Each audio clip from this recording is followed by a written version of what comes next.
Hello,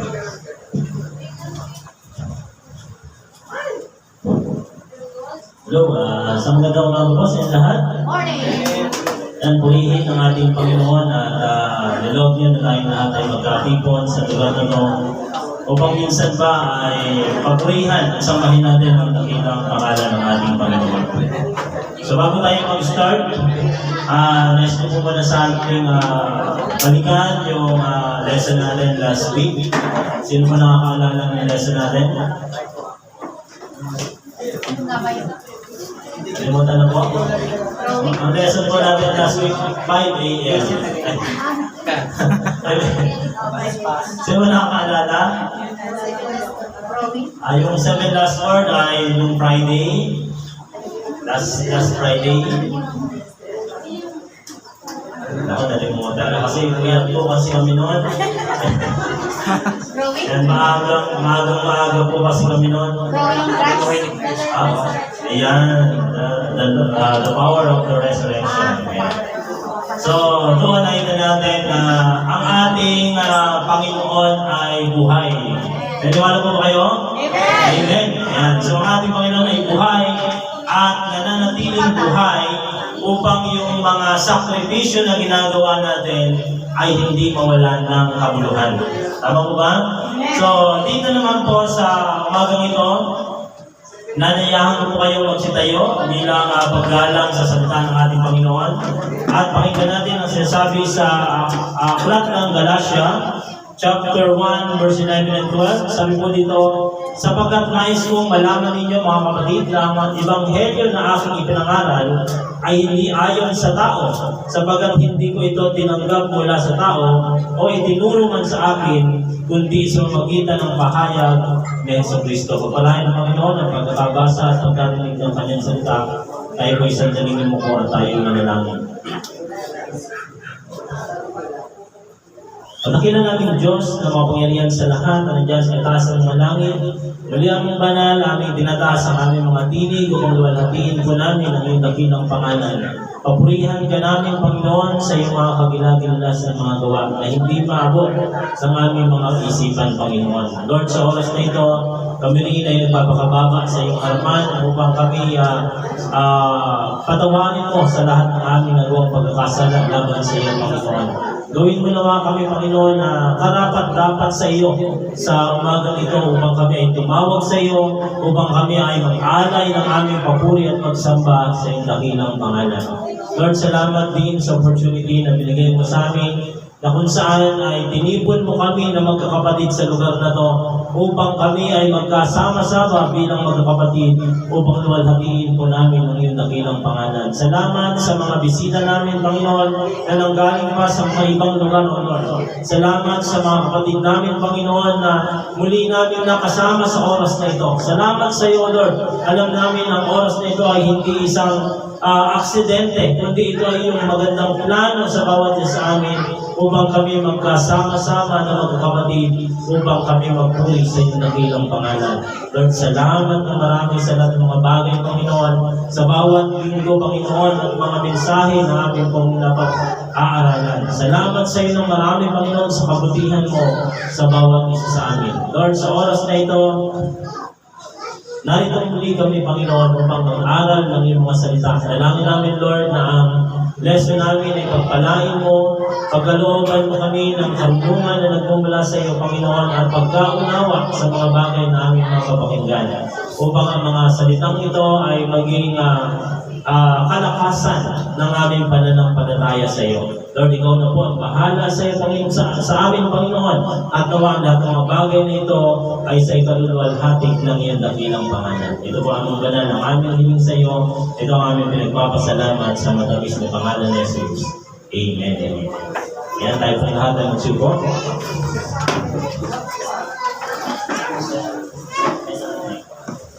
Ayan, so ngayon po tayo ay dalako na sa pag-aaral ng salita ng Diyos. Handa na po ba kayo? Amen! Amen. Ayan, so handa po natin yung ating mga isipan, yung ating mga Biblia, upang ating pagkulay-gulayan po sa umagang ito. Sino po dito ang nakaranas ng matinding pagbabago mula sa ating Panginoon? Ano po ba?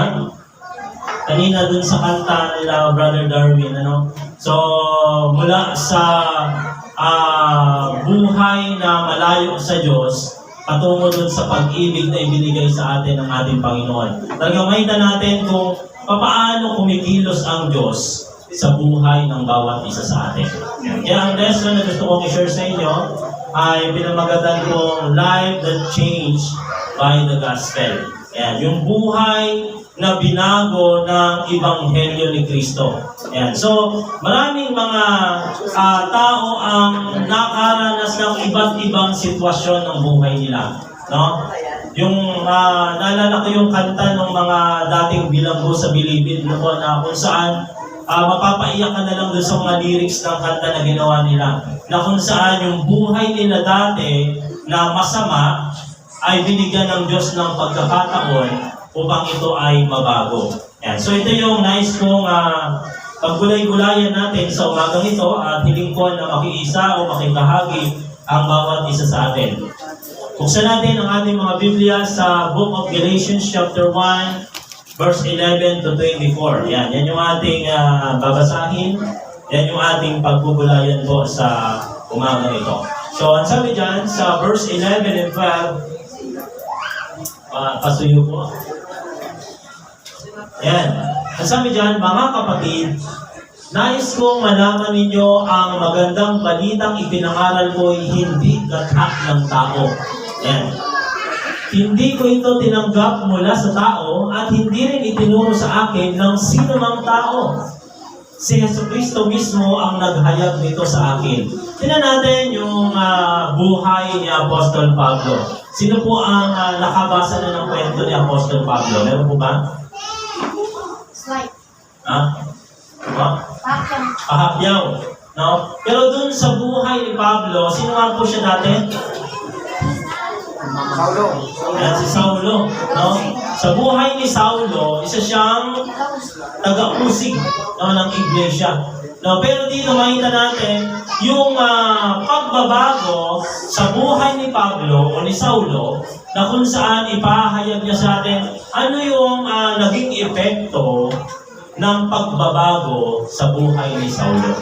Yan yung ating nais kong paggulay-gulayan natin sa umaga pong ito. No? Kasi yung salita na pinangangaral niya, hindi ito sinasabi niya, yung salita na yon, sabi niya doon, nais niyang ipaalam na ito'y hindi gathak ng tao lamang.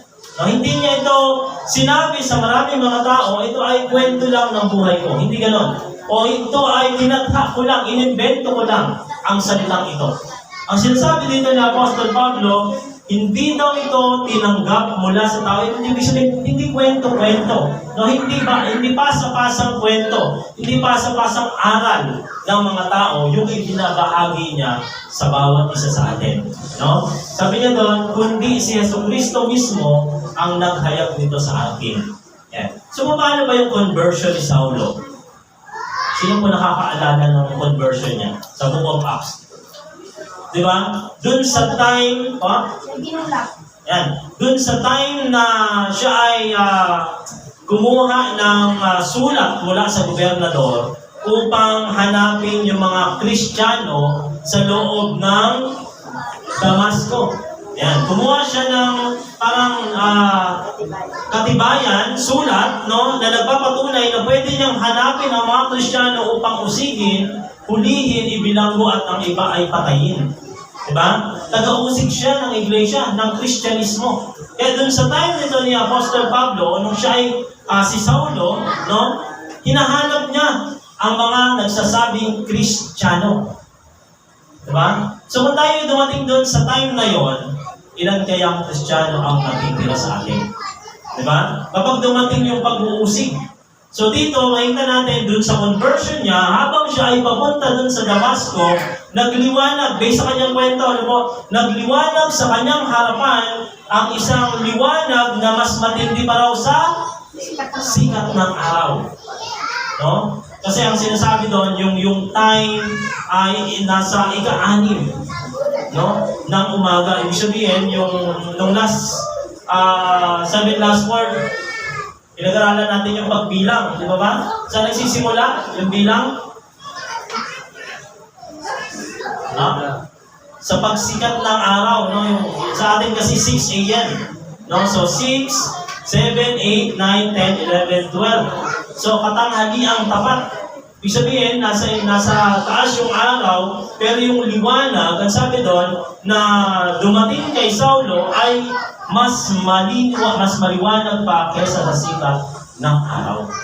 Kaya yun yung naging dahilan kung bakit si Saulo ay napasubasid doon sa lupa at siya ay nabulag. Diba? So, yung tinig ay nagsalita sa kanyang harapan na nagsasabi, Saulo, Saulo, bakit mo ako inuusig? Tingnan natin yung salita na binabanggit ng tinig, na sabi niya, Saulo, Saulo, bakit mo ako inuusig? Pero ang inuusig ni Saulo is yung mga Christian. Hinahanap niya yung mga tao na sumasampalataya kay Kristo. Pero ang sabi ng tinig, bakit mo ako inuusig? Mahirap sa iyo ang sumipa laban sa... Saan po? Matulis na bagay. Sa matulis. Yan. Ibig sabihin, hindi niya kayang labanan, no? Ang Kristyanismo o ang ating mismong Panginoong Jesucristo. Kaya dito, sabi niya doon, si Kristo mismo ang naghayag nito sa akin. Kaya yung kanyang, yung conversion, no, ni Apostol Pablo ay direkta na ang Panginoon ang tumawag sa kanya upang gamitin siya na tagapangaral ng mga Hintil. Yan. Kaya yung salita ng Diyos, pasalamat tayo sapagkat ginamit si Apostol Pablo, kaya umabot sa atin ngayon yung mabuting balita. So, start natin yung lesson. Merong 3 points na gustong i-share sa inyo. So, number 1, changing of beliefs. Ayan. So, dati, no, yung buhay natin, meron tayong kanya-kanya tinatawag na paniniwala. Sino rito yung umabot sa paniniwala na bawal magwalis kapag gabi? Meron dito ang umabot na? Ayaw mautusan ng magulang. Ayan. Walang umabot? Yung bawal magwalis sa gabi? Panahon po ba? Ayan. So maraming paniniwala noon, na kung saan ay walang basihan ng banal na kasulatan. Diba? So minsan, maraming mga tao, based on sa mga experiences, no, sa evangelism, maraming mga individual na nakausap ang lingkod ninyo, no, na kung saan sabi na nila, dito na po ako nagising, dito na rin ako mamamatay. Yan. So, yung paniniwala na kung saan ay parang ang hirap ng baguhin. Sabi nila, meron silang word na tinatawag na sarado. Ako po ay sarado. Na kung saan minsan na nagjojoke pa kami, ba't hindi po natin buksan? Sasabihin, wala po, tinapon na po ang susi. Yan, ibig sabihin, walang chance na ipasok sa kanila yung salita ng Diyos. Kasi kung ano yung kanilang kinagisnan, yun yung kanilang pinaninidigan. So dito, changing of beliefs, na kung saan, paano ba natin babaguhin yung ating kinagisnan, yung ating paniniwala doon sa sinasabi ng salita ng Diyos. Okay? So, next.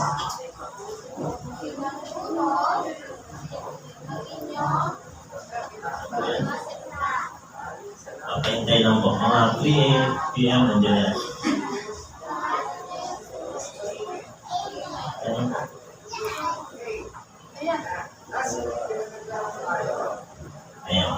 Ayan siya na. Kunin ko na muna para...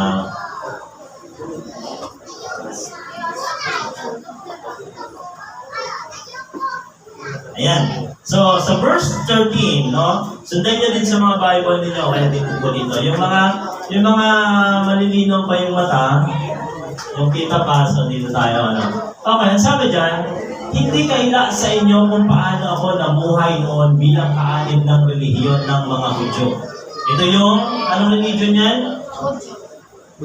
Relihiyon ng mga Hudyo, ang tawag sa kanila ay? Judaism. Yan, Hudismo. No? O Judaism. Walang awa kung inuusig ang iglesia ng Diyos. Tignan niyo po, yan yung buhay ni Saulo, no? Walang awa kung inuusig ang iglesia ng Diyos at sinikap na ito'y wasakin. Tingnan niyo po, sa buhay niya, ni Saulo, no?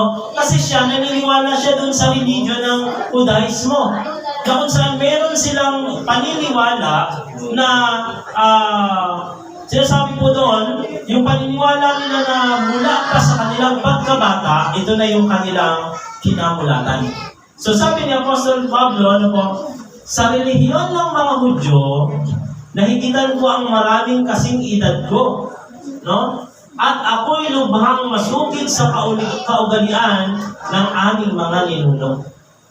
Yan, tingnan natin mabuti, kasi pagka sinabi na, sabi kasi dyan, masugid. Ano po ba yung masugid? Hindi sa masugid. Masipag? Active. Ha? Active. Active. Ano pa? Parang inano lang siya, present, tagasunod. Tagasunod. Okay, salamat po sa inyong mga binigay na. So, ibig sabihin talagang, kumbaga parang bigay todo. Yung kanyang paniniwala doon sa sinasabing kanilang relihiyon. Parang panata ko na. Yan. Pwede rin panata. Na kung saan sabi niya doon, yung kasing gulang niya, hindi umaabot doon sa pagiging active niya, doon sa relihiyon na yun. Mas parang, mas parang ibinigay niya yung kanyang buong sarili para mapatunayan na yung kanilang relihiyon ay totoo. Kasi doon sa Old Testament, kahit sa Old Testament or sa New, ang labanan kasi doon ay labanan ng pananampalataya o ng paniniwala. Kaya nagkakaroon ng giyera, kaya nagkakaroon ng labanan, ng lusuban ng bansa laban sa bansa ay dahil dito sa tinatawag ng pananampalataya or yung beliefs. Kaya sabi niya ni Pablo, dun sa edad niyang yon, yung mga kasinggulang niya hindi umaabot pagdating dun sa kasigasigan ng kanyang pananampalataya. Ngunit sa kagandahang loob ng Diyos, pinili ako bago pa ako ipinanganak at tinawag upang maglingkod sa Kanya. Tingnan natin, ang Diyos kasi sa atin, meron siyang magandang plano.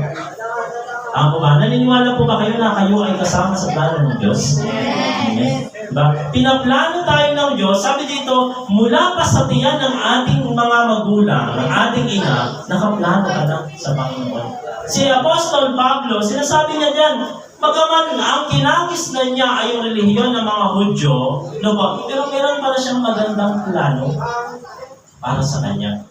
Tignan mo sa edad niya, around nasa 30s. Nasa 30s si Apostol Pablo nang siya tawagin ng Panginoon. Yung edad niyang yon, na kung saan naging masigasig siya, na kung saan ay ibinigay niya ng buong-buo yung buhay niya doon sa kanyang kinagis ng pananampalataya, meron palang plano ang Diyos sa kanya na hindi pala doon sa kinagis kanyang paniniwala. Nakuha niyo po mga kapatid? Na kung saan tayo minsan, meron tayong ibang mga pinanggalingan. Meron tayong mga relihiyon na pinanggalingan sa ating mga buhay. Pero ang isang malaking tanong, bakit tayo dinala dito ng ating Panginoon? Diba? Ibig sabihin, meron pa siyang mas higit na plano para sa iyo. Ang plano ay upang tayo ay baguhin.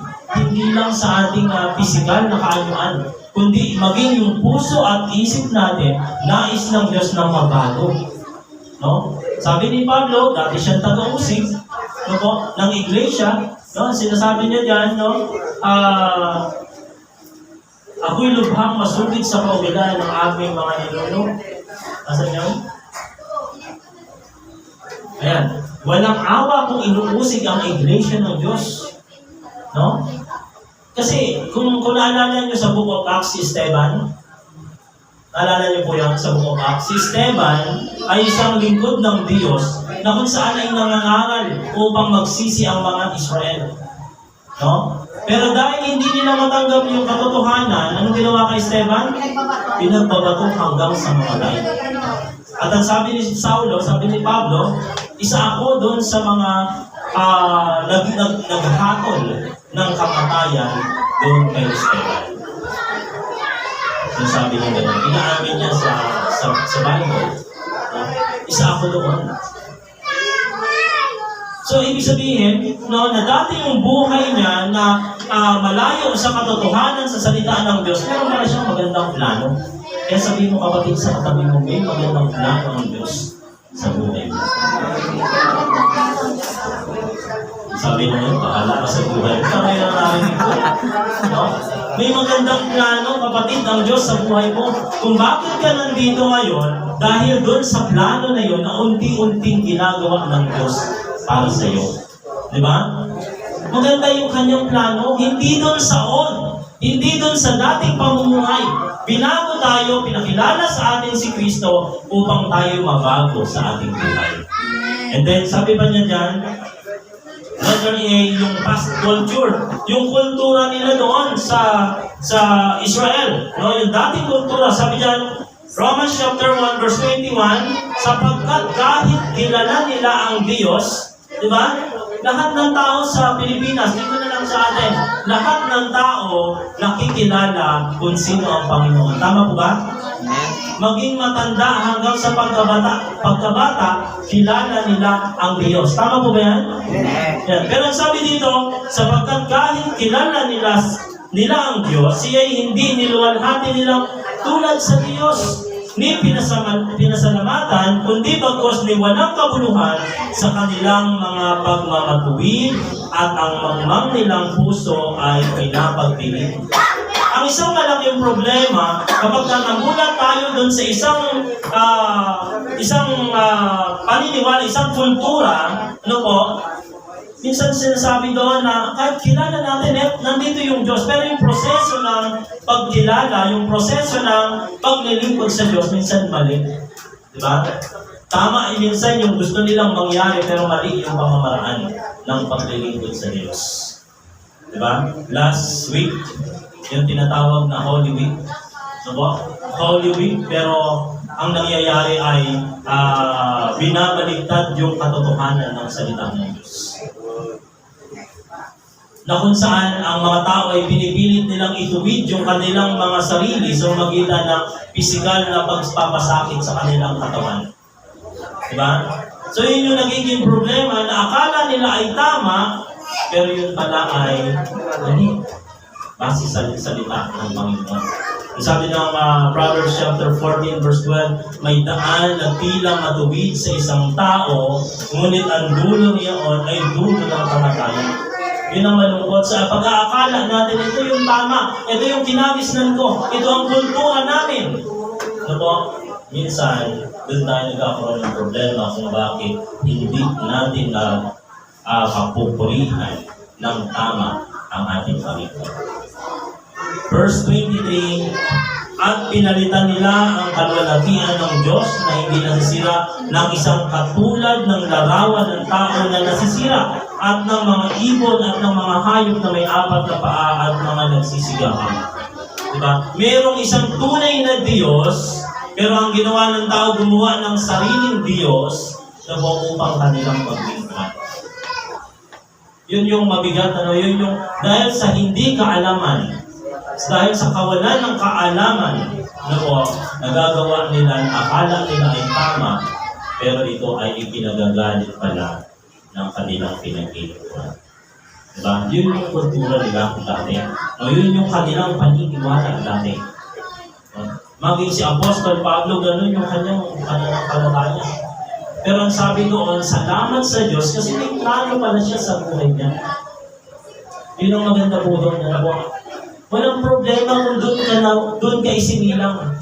Walang problema kung doon ka naniwala. Ang mahalaga, may pagbabagong na ginawa ang Diyos sa buhay mo. Diba? Yun ang maganda doon. Diba? Okay. Letter B, wrong practice. Sabi dyan, Isaiah chapter 29 verse 13, at sinabi ng Panginoon, ang bayang ito'y lumapit sa akin, at pinapupurihan ako ng kanilang mga bibig at kanilang mga labi, ngunit inilayo ang kanilang puso sa akin, at ang kanilang takot sa akin ay utos ng mga tao na itinuro sa kanila. Yung pasa-pasang turo, yung minanang aral. So po, ang sinasabi doon, ang kanilang mga labi ay malapit sa akin, ngunit yung kanilang puso ay malayo sa akin, sabi ng Diyos. Di ba? Yung kapag nagugulat, ay Diyos ko po, Diyos ko po. Di ba? Ang bukang bibig ay yung salita o yung pangalan ng Panginoon. Ngunit yung puso, malayo ang Diyos. No? Yun yung nagiging problema. Sino ito yung nakakilala kay Haring Manases? Sa book of 2 Chronica, chapter 33. No? Sino pamilyar sa pangalan ko? Manases. Meron? Wala. Second Chronica po. Second Chronica sa Bible. No? Si King Manases ay 12 years old nang siya ay maging king ng Israel. 12 years old. No po. Ang kanyang ama ay naglingkod sa Diyos at ginugol ang kanyang buhay sa paghahari sa Israel nang naglilingkod sa Panginoon. Pero, di ba, sa Old Testament, yung mga king, pag namatay yung king, ang papalit sa kanya yung kanyang anak. No po. So, si Manases, ano po, ay naging king siya 12 years old. Ayan ang problema ng kanyang paghahari, lahat ng paglilingkod na ginawa ng kanyang ama, pamalintaran sa kanya. No? 55 years na naghari si King Manases. Pero yung 55 years na yon ay malayo sa Diyos. Gumawa siya ng mga ribulto, gumawa siya ng mga pagsamba sa mga Diyos-Diyos. No? Kasi ang Israel noon ay parang katulad ng Pilipinas, no? Na sinakop ng Kastila. So yung kultura, yung beliefs, no, ay inadapt ng mga Pilipino. So ganun yung nangyari dito kay Manases. So siya as a king, sinusundan niya, no, kung ano yung beliefs na dumating sa kanila. 55 years. No po? Sabi sa Biblia, yung kasamaan ng pagiging hari ay ginawa ni Manases. No? And then one time, dumating ang Panginoon para sabihan sila mali yung ginagawa ko. Pero hindi nakinig si Manases. No? And then ang ginawa ng Diyos, ibinangon niya ang Babylonia upang sakupin ang Israel.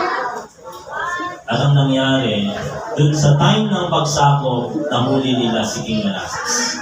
Dinala nila sa Babylonia at ginawa nila yung mga masasamang bagay para sa isang hari. And then dun sa time na nandun siya sa Babylonia, na andun siya binilanggo, pinarurusahan, naisip niya na alala niya yung father niya ay mayroong totoong Diyos. Ang ginawa niya, nagpakababa siya sa harapan ng Diyos. Dumalangin siya sa Diyos. Humingi siya ng tawad sa Diyos. No? At siya sa kanyang patuloy na pananalangin sa Diyos, na narinig ng Panginoon yung kanyang tinig. No? Napakinggan ng Diyos yung tinig ni Manases, at ang ginawa ng Diyos, nagkaroon ng habag ang Diyos dito sa hari na to. At nung marinig ng Diyos yung kanyang dalangin, ibinalik siya sa Israel at naghari uli siya sa Israel. At yung kanyang paghahari, nabago yung kanyang buhay. No? Yung dating mga idolo niya, yung dating mga sinasamba niya, winasak niya itong lahat. At kinilala niya na mayroong tunay na Diyos ang Israel. Yun yung maganda rito, mga kapatid. Na kung saan, katulad nitong hari si Manases, magulo na yung buhay. Masama na yung gawa niya. No, sabi nga, wala nang ibang kasing sama na hari, kundi siya, sabi niya doon sa Book of Chronica. Pero dahil siya ay nagpakababa sa Diyos, dahil siya ay tumawag sa Diyos, ang Diyos talaga mahabagin, kapatid. Ang Diyos talaga mabait. Kahit na anong sama ng isang tao, once na ikaw ay tumawag sa Panginoon, hindi at diningin ka ng Diyos. Diba? Yun yung maganda po doon.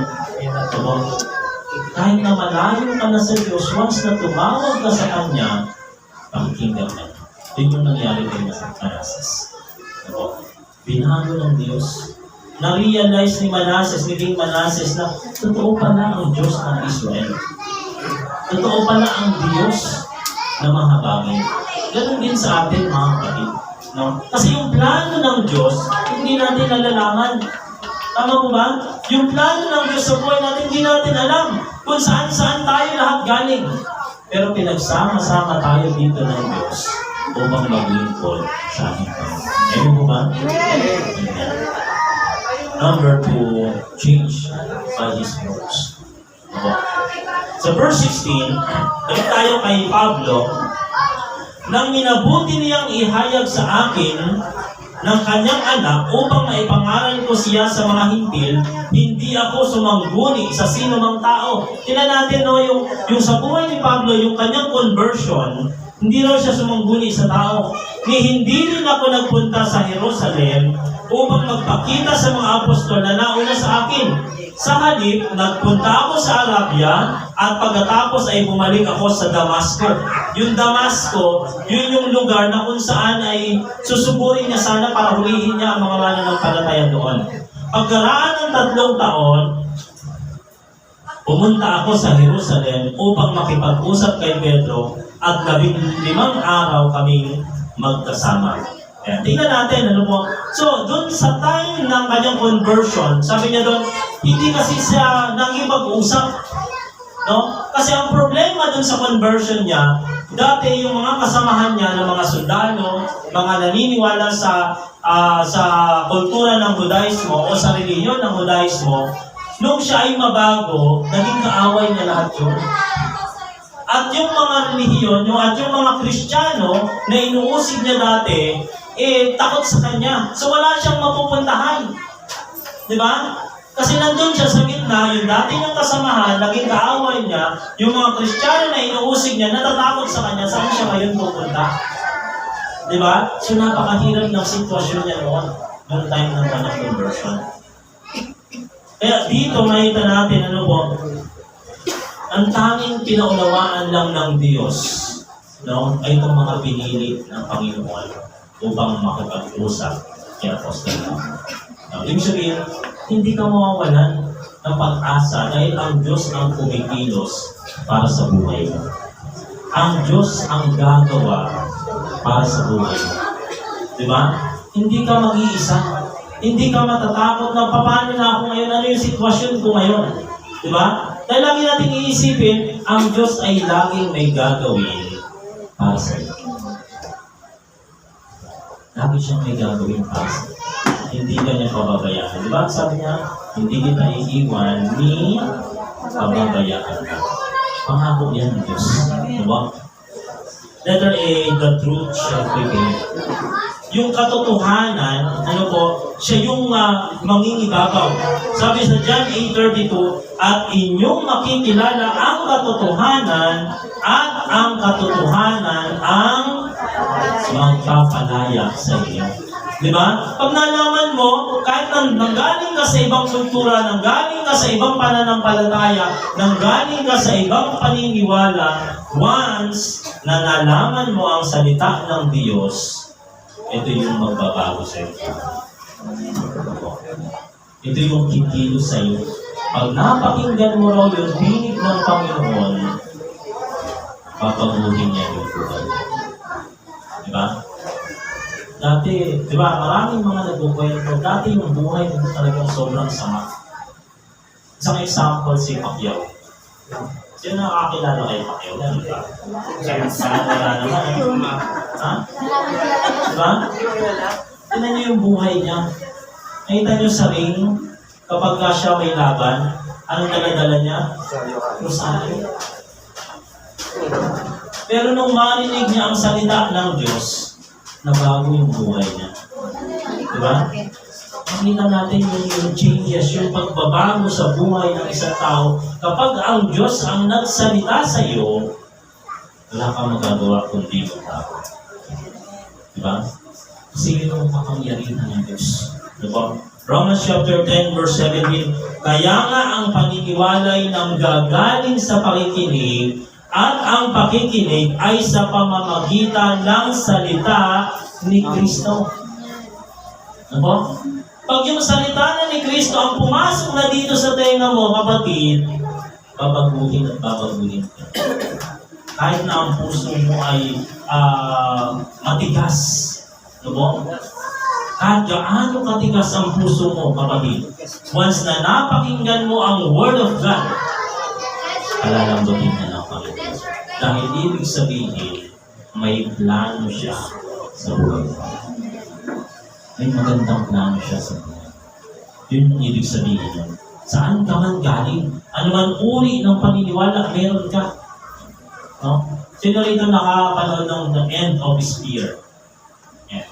Yung movie na yun, isang Christian movie, na kung saan merong isang pamilyang Kristiyano na gusto niyang mag-evangelize sa isang tribo.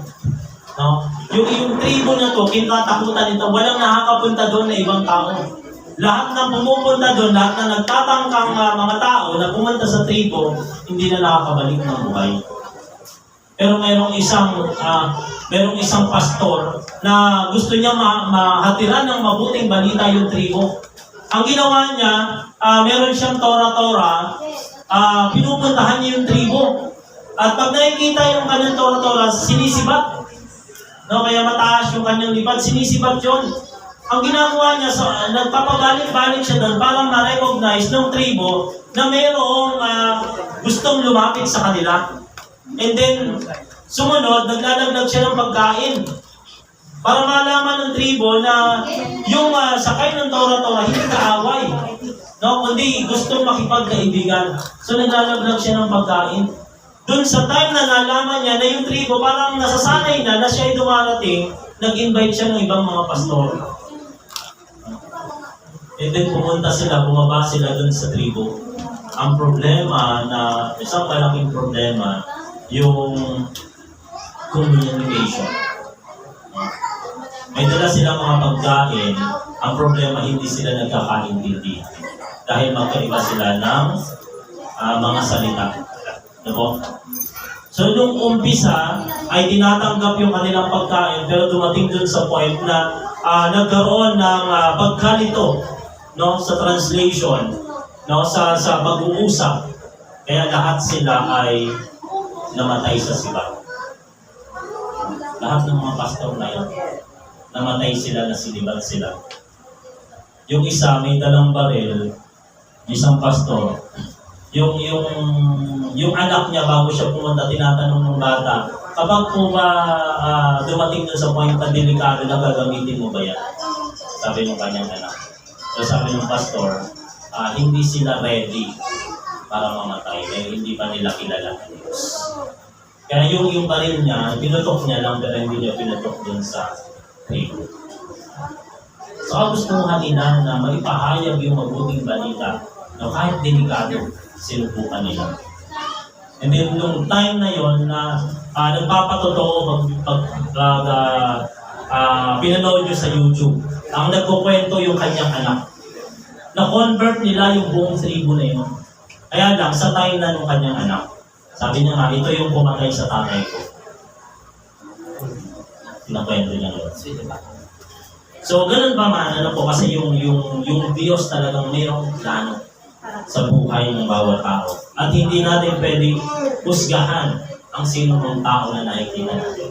Diba? Dahil hindi natin alam, baka yan mamaya, bukas, ay makakasama natin maglilingkod sa Diyos. Diba? Number 3, change and testify. Hindi natatapos sa tayo ay binago ng Diyos.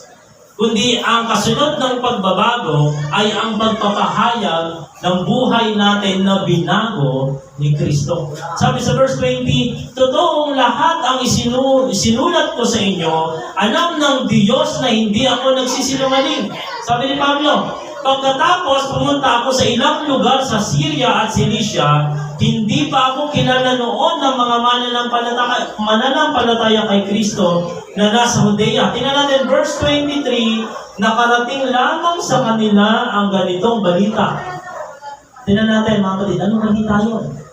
Ang dating umuusig sa atin ay nangangaral na ngayon ng pananampalatayang dati sinisigap niyang wasakin. Tingnan natin, mga kapatid. Yung dating kaaway ng iglesia, ngayon ipang pinangangaral ang iglesia ng Panginoon. Nasabi sa 24, kaya nagpuri sila sa Diyos dahil sa akin. Ay, dami mo yung pagbabago ng Diyos sa buhay ng isang tao. Kay Pablo, no? Sa buhay ni Pablo, isang dating taga-usig ng iglesia, hindi doon pwede kay Apostol Pablo na magkakaroon tayo ng gathering. Hindi doon pwede magkakaroon tayo ng Bible study. Hindi doon pwede na kayo ay aawit ng papuri para sa Panginoon. Dahil pag inabutan kayo ni Saulo, uhulihin kayo, dadaling kayo sa bilang nila. Diba? Pero, yung Diyos pala, may magandang plano sa buhay niya. Kaya napakagandang patotoo ang buhay ni Pablo. Isang napakaganda at buhay na patotoo, na kung saan sa buhay niya, narinig pa lang ng mga tao. Hindi pa siya nakikita. No? Nakarating lamang sa kanila ang ganitong balita. Nakita niyo po yun? Yung patotoo mo sa kanila na dati ikaw ay masama, ngayon ikaw ay nabago. Pag narinig ng ibang tao na nakakilala sa iyo dati, mababago yung buhay nila at pipurihin nila ang Diyos. Diba? Yun ang maganda po mo. Diba? Kasi sa pamamagitan mo, pagpupuri sila sa Panginoon. Pag nalaman nila, dati ako po ay manginginom ng alak. Dati ako po ay maninigarilyo. Pero dumating dun sa pagbabago ng Diyos, ngayon po siya na ay nagtuturo ng salita ng Diyos. Diba? Purihin ang Panginoon. Diba? Na dating ikaw ay may mga bisyo, pero ngayon ikaw ay nagdadala na ng mabuting balita sa mga tao. Diba? Yun yung buhay na pagtuturo. Whether a real testimony change others. Yung totoong pagtuturo. Diba? 2 Timothy chapter 1 verse 5, na inaalala ko ang pananampalatayang hindi pa kunwari na nasa iyo, na namalagi muna kay Loida na iyong lelang, at kay Eunice na iyong ina, at ako'y naniniwalang lubos na nasa iyo rin naman. Tignan nyo, si Timoteo, na isang anak ni Pablo sa pananampalataya, so tinignan niya yung family background. Yung lola niya, hanggang doon sa nanay niya, at alam niya na yung pananampalatayang meron si Timoteo ay ganun din, katulad ng kanyang lola at ng kanyang nanay. Diba? Ibig sabihin, totoo, hindi pa kunwaring pananampalataya. Kapag tayo ay nagkaroon ng totoong pananampalataya sa Diyos, pag ang tao ay nakakilala sa atin, hindi ka pa nagsasalita, babaguhin na nila ang buhay nila. Diba? Nakikita ka pa lang ng mga tao sa paligid mo, ay maganda siguro dyan. Kasi ang mga tao dyan sama-sama naglilingkod. Diba? Yun yung maganda. Diba? And then, bago ko tapusin ito, iwan ko po sa inyo. Romans chapter 1 verse 16, sapagkat hindi ko ikinahihiya ang Ebanghelyo, sapagkat siyang kapangyarihan ng Diyos sa ikaliligtas ng bawat sumasampalataya, unay sa Hudyo at gayon din sa Griyego. Nawa po mga kapatid, itong lesson natin sa umaga po ito ay napulutan natin ng magandang aral na yung buhay na binago ng Ebanghelyo ay katulad ng buhay natin na binago ng salita ng Diyos. Na kung saan dating tayo ay nasa ibang paniniwala, pero may plano ang Diyos na tayo pinagsama-sama sa isang pananampalataya na nagmula sa ating Panginoon. Tayo lahat ay umupo at tayo lahat ay tumawag sa ating Panginoon. Tudakin na namin yung Diyos na mapangyarihan sa lahat.